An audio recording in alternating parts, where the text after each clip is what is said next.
In the vast and hallowed library of Scripture, there are volumes that stand in the light, known to all, read by all. But there are also whispers of texts that linger in the shadows, manuscripts of profound mystery and controversy, excluded from the canon, yet whose influence echoes through the corridors of theological history. None among these is more enigmatic, more challenging, or more utterly captivating than the Book of Enoch.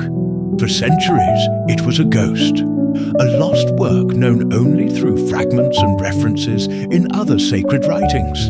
A book that promised to unveil the secrets of creation, the fall of celestial beings, the origins of evil, and the very mechanics of divine judgment. Its contents were considered so potent, so disruptive, that they were deliberately set aside, hidden from the eyes of the faithful. But what are these secrets? Why was this book, once cherished by early Christians and Jews, deemed too dangerous for the Bible?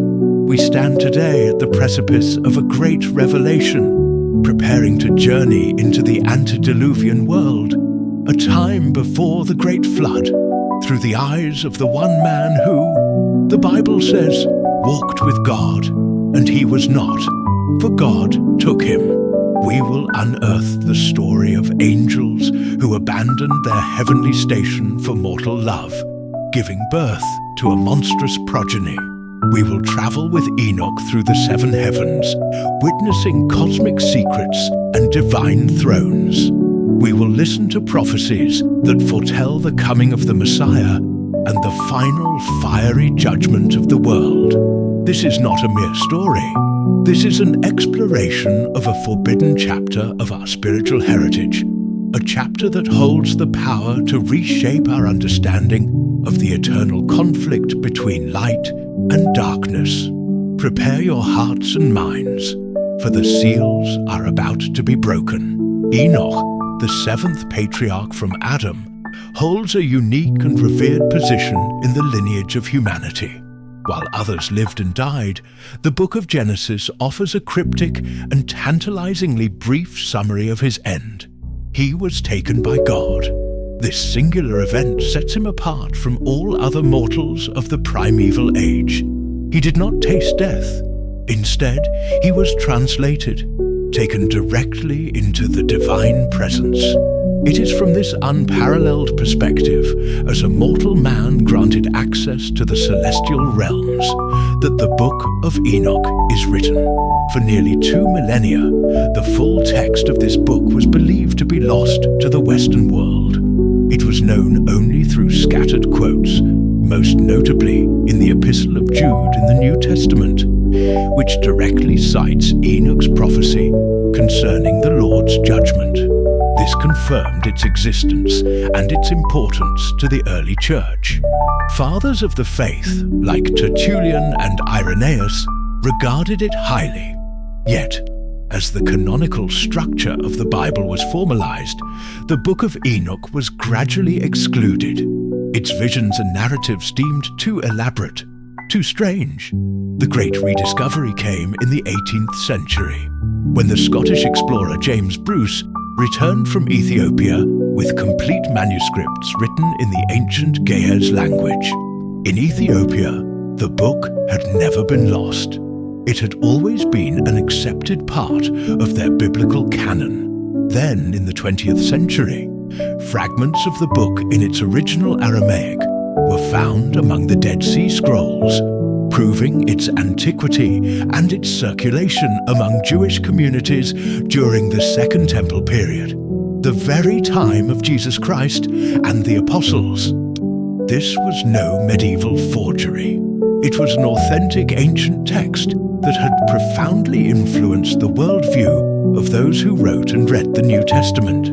Its pages contain a tapestry woven with threads of cosmology, angelology, and eschatology, presenting a universe far more complex and populated than Genesis alone suggests. If this ancient wisdom, preserved for millennia against all odds, resonates within your soul, show your support by subscribing to the channel turning on notifications so you don't miss our next journey through the Scriptures. The book's most startling and influential section begins with a celestial tragedy. It expands upon the brief, mysterious passage in Genesis 6, which speaks of the sons of God, who saw the daughters of men, took them as wives, and fathered the Nephilim. The Book of Enoch pulls back the curtain on this event, revealing it not as a minor episode, but as the catalyst for the world's corruption. It names the perpetrators, a specific class of angels known as the Watchers, led by a chieftain named Samyaza. 200 of these celestial beings descended upon Mount Hermon, bound by a solemn oath to defy their creator. They were sent to watch over humanity, to be guides, but they were consumed by lust for mortal women. This was their first transgression, the abandonment of their spiritual station for carnal pleasure.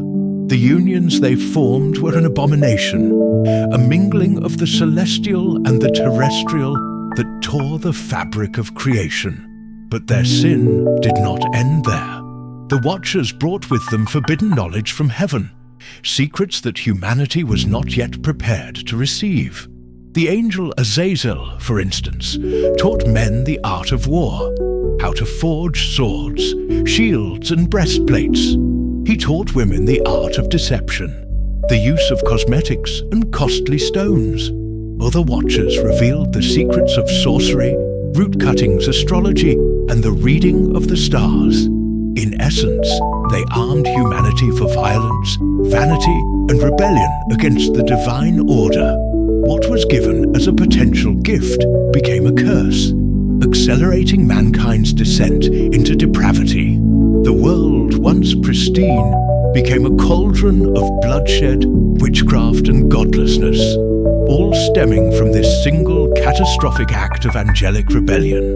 The knowledge they shared was not evil in itself, but it was given without wisdom, without context, and without the spiritual maturity to handle it. It was a fire given to children, who inevitably used it to burn down the house. What is your interpretation of this challenging passage? Do you see this as a literal account, or as a powerful allegory for the origins of sin and corruption? Leave your thoughts in the comments below. Your perspective is a valuable contribution to our community of truth seekers. From the unholy union of the Watchers and the daughters of men, a new race was born, the Nephilim. The Book of Enoch describes them in terrifying detail. They were giants of immense stature, possessing supernatural strength and an insatiable appetite. These were not merely large men. They were hybrid abominations, their spiritual DNA a profane mixture of heavenly and earthly essence. At first, humanity tried to sustain them, but the giants' hunger was endless. They consumed all the acquisitions of men. When the food ran out, they turned upon humanity itself, devouring flesh and drinking blood. They became tyrants, oppressing and brutalizing the very race from which their mothers came.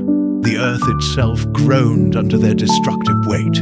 The text paints a grim picture of a world plunged into chaos, a primordial age where monstrous demigods roamed the land, and humanity was little more than cattle for their slaughter. The cries of the oppressed rose to the heavens, reaching the ears of the archangels Michael, Uriel, Raphael, and Gabriel. They looked down from their heavenly sanctuary and saw the torrent of blood being shed, the utter lawlessness that had consumed creation. It was this cataclysm, this irreversible corruption of the human bloodline and the very soul of the world, that served as the final justification for the Great Flood. God's judgment was not an arbitrary act of anger.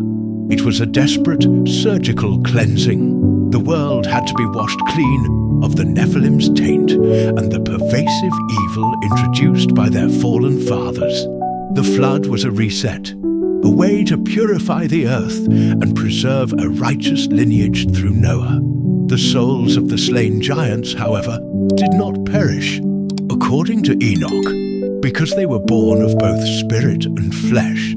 Their spirits were doomed to wander the earth after their physical bodies were destroyed in the deluge. These, the book explains, are the evil spirits, the demons, that would continue to plague, corrupt, and afflict humankind until the final judgment. If you believe that messages like this, which explore the deepest roots of spiritual warfare, need to strengthen more hearts and minds, click the like button. Your simple gesture allows this flame to reach so much further. Beyond the harrowing tale of the Watchers and Nephilim, the Book of Enoch transforms into a stunning chronicle of cosmic travel and divine revelation. Enoch is no longer a passive observer. He becomes a chosen messenger, a scribe of righteousness. Guided by the archangels, he is taken on a series of breathtaking journeys through the created universe.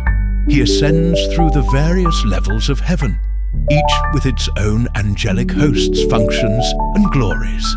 He sees the storehouses of the snow and the hail, the chambers of the winds, and the celestial foundations of the earth.